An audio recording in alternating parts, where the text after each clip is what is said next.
We had two kind of different missions. Our normal mission, I guess, that we did most often was contingency support. So that's where we deploy out and support troops on the ground who were fighting the war. And of course, during my time in, that was all global war and terrorism is pretty much what we were doing. That was the main thing. But we also had a different mission in the RC-135 what we did was called strategic reconnaissance operations.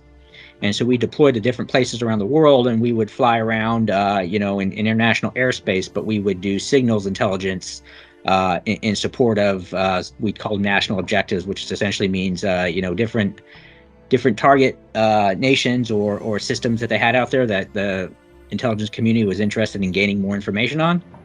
We would go and fly missions to try to collect that information, whether that be for technical intelligence on specific types of platforms, enemy platforms, or it could just be updating orders of battle, which is just where different things are located within different countries, as well as treaty verification was another part of that mission. Sometimes countries, so we would sign treaties saying we would limit certain types of military materials, and we were just trying to get information to verify if everybody was following those rules correctly. The term we would use was alone, unarmed, and unafraid, because we just kind of go out there on our own and fly out into international airspace out over the Pacific or wherever and just collect the information. And, the various other target nations that were out there always knew we were there, and they'd send airplanes up to intercept us and those kinds of things. So it was kind of interesting.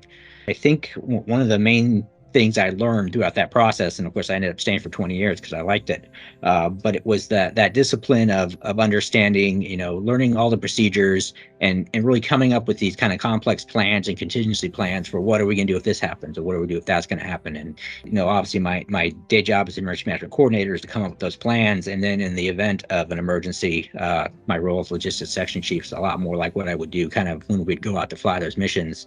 It's taking that plan that we have, going along with that, but also being willing to and understanding when I need to change that plan or adapt to the situation, and you kind of wing it, I guess, and make the mission happen.